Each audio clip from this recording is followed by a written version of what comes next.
Good morning student. I hope आप लोग बहुत अच्छे होंगे। आज हम चैप्टर 10 पढ़ेंगे हिंदी लिटरेचर से, जिसका नाम है कामचोर। कामचोर शब्द सुनते ही चेहरे पे एक मुस्कान उभर आती है। कामचोर यानी काम से जी चुराना। जो भी पर्सन है, आप भी होंगे, मैं भी हूँ, कोई भी होता है जो काम से जी चुराता ही चुराता है। इसके राइटर हैं इस्मत चुगताई जी। इन्होंने कामचोर की परिभाषा बहुत अच्छे ढंग से बताई है इस कहानी के माध्यम से। तो आइए कामचोर कहानी क्या है इसके बारे में पढ़ते हैं। एक पारिवारिक कहानी है ये, एक परिवार से रिलेटेड है ये कामचोर कहानी। बड़ी देर के बाद वाद विवाद के बाद यह तय हुआ कि सचमुच नौकरों को निकाल दिया जाए। एक घर की कहानी है, वहाँ बात विवाद हुआ और फिर निर्णय लिया गया कि चलो घर के नौकरों को घर से निकाल दिया जाए।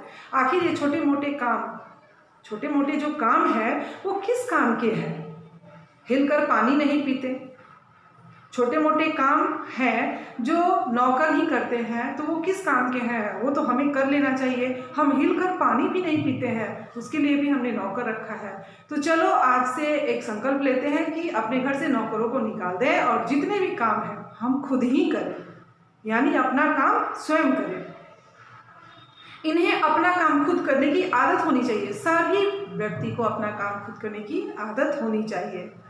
घर का बड़ा बुजुर्ग पर्सन जो है वो बोल रहा है कि कामचोर कहीं के। सारे लोग हैं जिनको वो बोल रहा है कामचोर, यानी काम से जी चुराने वाले कामचोर कहीं के। तुम लोग कुछ नहीं, इतने सारे हो और सारा दिन उधम मचाते रहते हो।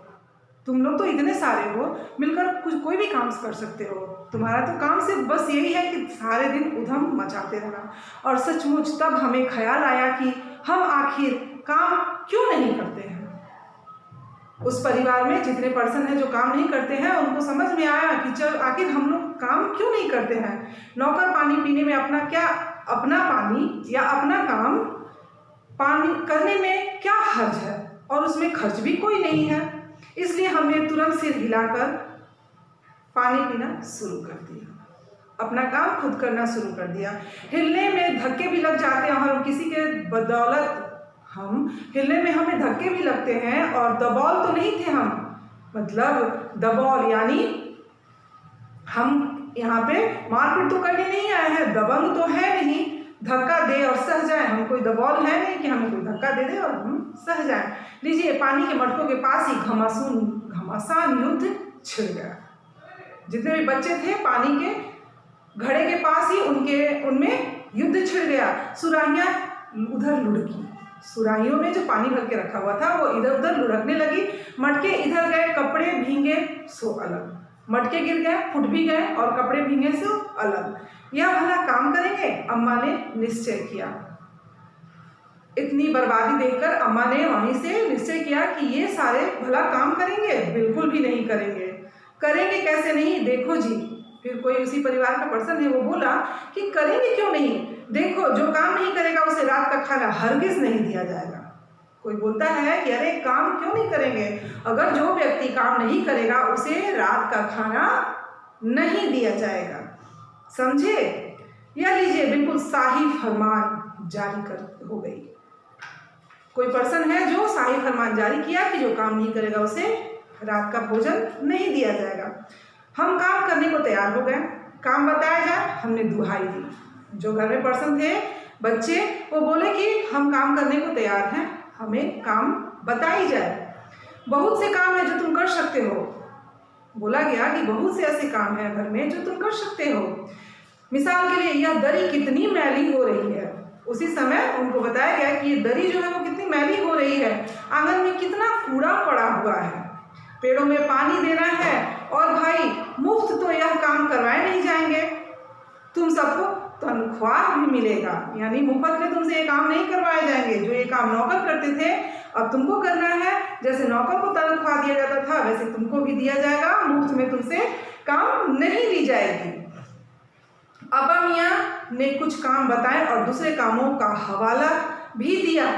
मालिक को तनख्वाह मिलती है, अगर सब बच्चे मिलकर पानी डालें तो कोई बच्चा उसमें बोलता है कि अगर हम सारे बच्चे मिलकर पानी डालेंगे तो खुदा के लिए घर में बाढ़ आ जाएगी।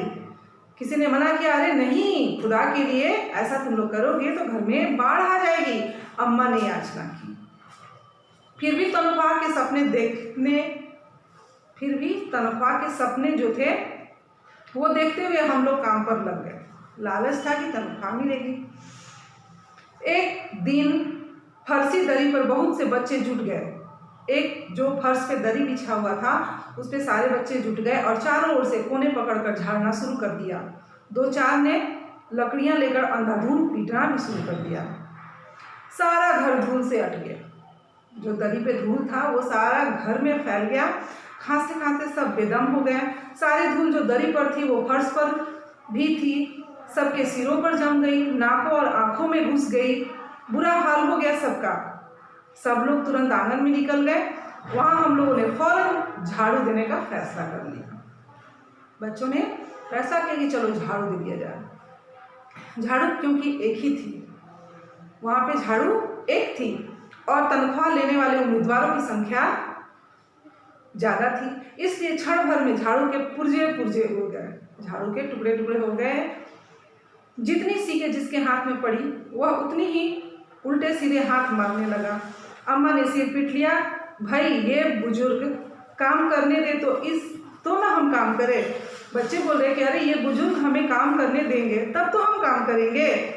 जब जरा सी की बात पर टोकने लगते हैं, थोड़ी थोड़ी बातें होती है और उसी पर ये लोग हमें टोकने लगते हैं, नसीहतें देने लगते हैं। असल में झाड़ू देने से पहले जरा सी पानी छिड़क लेना चाहिए। बस यह ख्याल आते ही तुरंत दरी पर पानी छिड़का गया। एक तो वैसे ही धूल से अटी हुई थी, पानी पड़ते ही सारी धूल कीचड़ में बदल गई। अब सब आंगन में निकल गए। तय हुआ कि पेड़ों को पानी दिया जाए। बस सारे घर की बाल्टियां, लोटे, तसले, भगोने, पतीलियां सारी लूट ली गई। जिन्हें जो चीज़ मिला वे डोंगे, कटोरे और गिलास लेकर के भागे, उसी से पानी पटाने लगे। अब सब लोग नल पर टूट पड़े। यहाँ भी घमासान मची। क्या मजा जो एक बूंद पानी भी किसी के बर्तन में आ सके। ठूसम ठास किसी बाल्टी पर पतीले और पतीले पर लोटा और भगोने और डोंगे। पहले तो धक्के चले, फिर कुल्हाड़ियाँ और फिर बर्तन। फौरन बड़े भैया, बहनों, मामों और दमदार मौसियाँ, फूफियाँ, इनकी कुमक भेजी गई। इनकी कुमक यानी फौज भेजी गई। फौज मैदान में हथियार लेकर पीठ दिखा गई और ये लोग पीठ दिखाकर निकल गए। इस धींगा मुश्ती में कुछ बच्चे कीचड़ में लथपथ हो गए। कीचड़ से कुछ बच्चे जो थे वो लथपथ हो गए, जिन्हें नहलाकर कपड़े बदलवाने के लिए नौकरों की वर्तमान संख्या काफ़ी नहीं थी। पास के बंगलों से नौकर आए और 4 आना प्रति बच्चा के हिसाब से सारे बच्चों को नौकरों ने नहलाया। हम लोग कायल हो गए कि सचमुच एक सफाई का काम अपने बस की बात नहीं है और पेड़ों की देखभाल हमसे हो सकती है। बच्चे बोले कि चलो भाई, सफाई तो हमसे नहीं होगा परंतु पेड़ों की देखभाल हम कर सकते हैं। कम से कम मुर्गियां ही बंद कर दें, कम से कम मुर्गियां ही जो थे वो उसको बंद कर दे। बस शाम ही से जो बांस छड़ी जिसके हाथ में बांस पड़ी या छड़ी पड़ी लेकर मुर्गियों को हाँकने ये चल गए। चल दबड़े और मुर्गियों को हाँकते हाँकते क्या बोल रहे थे? चल दबड़े। पर साहब, मुर्गियों को भी किसी ने हमारे विरुद्ध भड़का रखा था। उठ पटांग इधर उधर कूदने लगी। 2 मुर्गियां खीर के प्याले से जिन पर आया चांदी के वर्क लगा रही थी, दौड़ती फड़फड़ाती हुई निकल गई। तूफान गुजरने के बाद पता चला कि प्याले खाली हैं और सारी खीर दीदी के कफदानी के दुपट्टे और ताजे धुले सिर पर लगी हुई है। एक बड़ा सा मुर्गा अम्मा के खुले हुए पानदान जो था, खुले हुए पानदान में कूद पड़ा और कत्थे चूने से लुथड़े हुए पंजे लेकर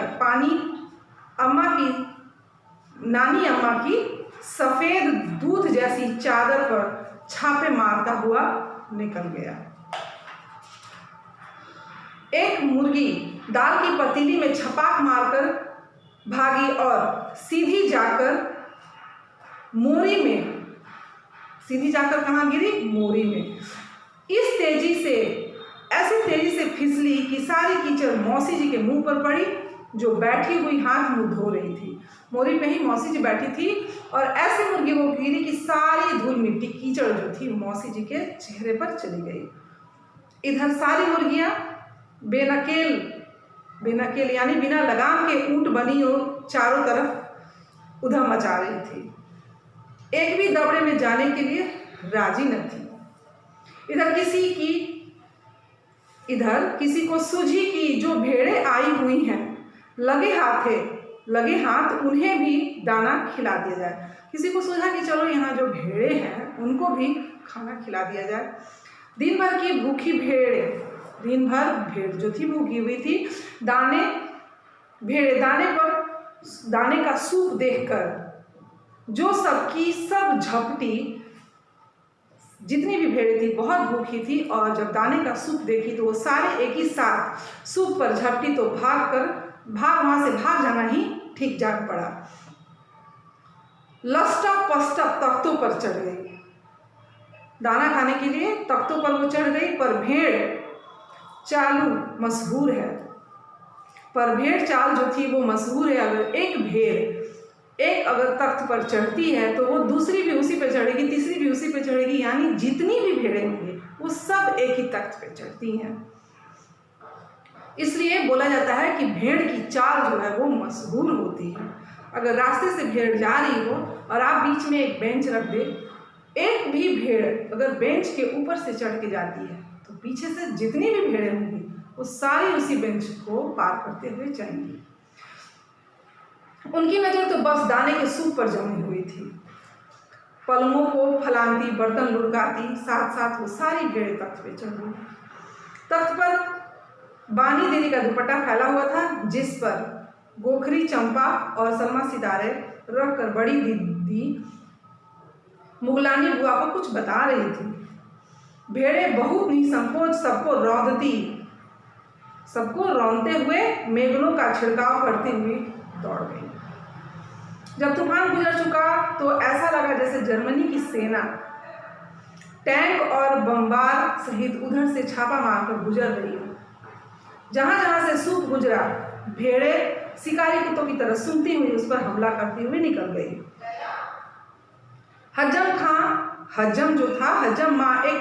हजम्मा माँ जो थी उनकी एक पलंग पर दुपट्टे से मुंह ढके हुए सो रही थी। उन पर दुपट्टे से अपना चेहरा ढकी हुई थी और सो रही थी। उन पर से जो भेड़ें दौड़ी तो न जाने वह सपने में किन महलों की वो सैर कर रही थी, उनको पता नहीं था। दुपट्टे में उलझी हुई मारो चीखने लगी। दुपट्टे में वो उलझ गई और उसी में से मारो चीख रही थी। इतने में भेड़ें सूप को भूलकर तरकारी वाले की टोकरी पर कूद पड़ी। वहीं दलान में बैठी मटर की फलियां तोड़ कर रसोइया उन्हें दे रही थी। वह अपनी तरकारी का बचाव करने के लिए सीना तान उठ खड़ी हुई। आपने कभी भेड़ों को मारा होगा तो अच्छी तरह देखा होगा कि बस ऐसा लगता है जैसे रुई के तकिए को कूट रहे हों। भेड़ को चोट नहीं लगती क्योंकि उसके ऊपर ऊन होता है, तो अगर हम उसको मारते हैं तो लगेगा कि हम किसी तकिए को कूट रहे हैं। भेड़ को चोट ही नहीं लगती, बिल्कुल यह समझ कर कि आप उसका मसाज कर रहे हो ऐसा प्रतीत होगा। वह आप ही पर चढ़ बैठेगी। भेड़ जो है आप पे ही चढ़ जाएगी। जरा सी देर में भेड़ों ने तरकारी छिलकों समेत अपने पेट रूपी कढ़ाई में डाल दिया। इधर यह प्रलय मची हुई थी, उधर दूसरे बच्चे भी लापरवाह नहीं थे। इतनी बड़ी फौज थी जिसे रात का खाना न मिलने की धमकी मिल चुकी थी। वे 4 भैंसों का दूध दूहने पर जुट गए हुए थे। धुली में धुली बाल्टी लेकर 8 हाथ 4 थानों पर पिल पड़े। 8 हाथ 4 थान पर दूध दूहने के लिए चले गए। भैंस एकदम जोर से चारों पैर जोड़कर उठी और बाल्टी को लात मारकर दूर जा खड़ी हुई। तय हुआ कि भैंस की अगड़ी और पिछड़ी यानी आगे का पैर और पीछे का पैर बांध दिया जाए, फिर उसको काबू में लाकर दूध निकाला जाए। उसको बांध दिया गया। बस झूले की रस्सी उतारकर भैंस के पैर को बांध दिया गया। पिछले 2 पैरों को चाचा जी की चरपाई के पैरों से बांधा गया। अगले 2 पैरों को बांधने की कोशिश जारी थी कि भैंस चौकन्नी हो गई। छूटकर जो भागी कि पहले चाचा जी समझे कि कोई सपना देख रहे हैं। फिर जब चरपाई पानी की ड्रम से टकराई तो पानी छलककर गिरा तो समझे कि आंधी तूफान में वो फंस गए हैं, साथ में भूचाल भी आया हुआ है। फिर जल्दी ही उन्होंने असली बात का उनको पता चल गया कि वो पलंग की दोनों पाटियां पकड़े बच्चों को छोड़ देने वाले को, बच्चों को जो छोड़ दिया है काम करो, उसको भला बुरा सुनाने लगे। यहाँ बड़ा मजा आ रहा था। भैंस भागी जा रही थी, पीछे पीछे चारपाई और उस पर बैठे चाचा जी। ओहो, एक भूल जो थी वो हो गई थी, यानी बछड़ा तो खोला ही नहीं था, इसीलिए तत्काल बछड़ा भी खोल दिया गया। तीर निशाने पर जा बैठा और बछड़े की ममता से व्याकुल होकर भैंस ने अपने खुरों को ब्रेक लगाया, यानी वो रुक गई। बछड़ा तत्काल जुट गया। धोने वाले गिलास कटोरे लेकर लपके, क्योंकि बाल्टी तो छपाक से गोबर में जा गिरी हुई थी। बछड़ा फिर बागी हो गया। कुछ दूध जमीन पर और कुछ कपड़ों पर गिरा। 2-4 धारे गिलास कटोरे में भी आ गई, बाकी बछड़ा पी गया। यह सब कुछ ही मिनटों में 3/4 में हो गया। कुछ ही मिनटों के 3/4 भाग में ये टोटल जितनी कहानियाँ थी वो समाप्त हो गई। घर में तूफान उठ खड़ा हुआ। ऐसा लग रहा था जैसे सारे घर में मुर्गियों, भेड़ों, टूटे हुए तसले, बाल्टी, लोटे, कटोरे और बच्चे थे। बच्चे बाहर किए गए। मुर्गियों को बाग में हकाई हुई। मातम सा मनाती तरकारी वाली के आंसू पोंछे गए और अम्मा आगरा जाने के लिए अपना सामान बांधने लगी। यह तो बच्चा राज कायम कर लो या तो मुझे यहाँ रख लो, और बोल भी रही थी कि या तो बच्चा राज कायम करो या मुझे यहाँ रख लो, नहीं तो मैं चली मायके। अम्मा ने चुनौती दे दी और अब्बा ने सबको कतार में खड़ा करके पूरी बटालियन का कोर्ट मार्शल कर दिया। जितने भी बच्चे थे सबको लाइन से खड़ा किया, उनकी क्लास ली। अगर किसी बच्चे ने घर की किसी भी चीज़ को हाथ लगाया तो बस रात का खाना बंद हो जाएगा। पहले था कि काम करना था, जो काम नहीं करेगा तो रात का खाना बंद होगा। अब था कि अगर जो हाथ लगाया घर की किसी भी चीज़ को यानी काम किया तो उसका रात का खाना बंद हो जाएगा। ये लीजिए, इन्हें किसी करवट शांति नहीं है। बच्चे बोले कि इन्हें तो किसी भी करवट शांति नहीं है। हम लोगों ने निश्चय कर लिया कि अब चाहे कुछ भी हो जाए, कुछ से कुछ हो जाए, हम हिलकर भी पानी नहीं पिएंगे। तो ये था आपका चैप्टर नंबर 10, इस्मत चुगताई जी द्वारा लिखा हुआ कामचोर। क्या अभी ऐसे ही कामचोरी करते हैं घर में? सबको काम करना चाहिए, अपना काम स्वयं करना चाहिए। तो आप इस स्टोरी को अच्छे से वॉच कीजिएगा नेक्स्ट क्लास में। Thank you.